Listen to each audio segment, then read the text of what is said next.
Hi guys, Chris here with the Unshakable Man, continuing our conversation about the 8 components of emotional awareness, or the 8 components of emotional fitness.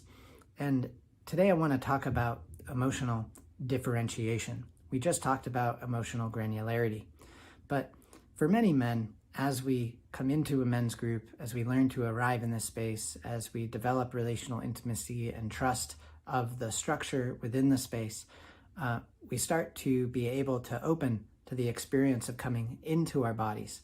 And we may be able to do this by opening ourselves and sharing into the space, but we also get to do this by simply witnessing the experience of another man who's being guided in the space. And we're always having experience on and in our body.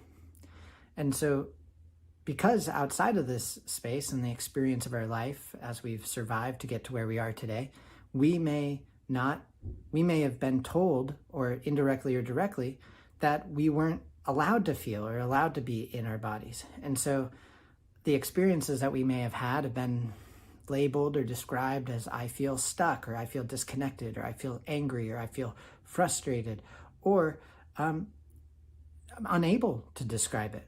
And yet as we develop this structure and this relational intimacy, and we have this direct experience of being able to come into our bodies and to develop emotional granularity by asking, what are you feeling?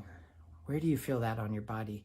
Which are such simple yet meaningful and vast questions to be asking as you get out of the story in your head and into the body in the moment, is that then we discover that we can actually have many different emotions at or around the same time.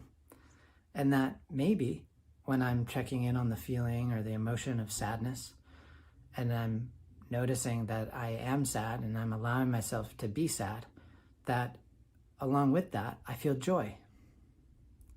And that there is a sense of joy in being able to allow myself to experience this.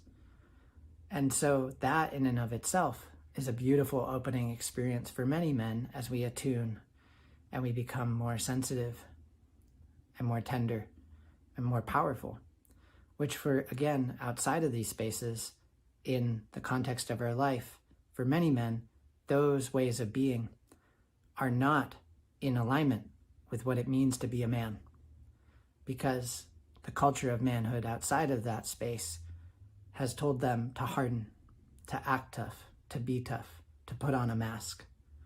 And so this process of developing emotional vocabulary, coming into the body, embodiment, granularity, and then differentiation is like a flower opening. It's a beautiful, vast, creative process that can really only be done together in a group.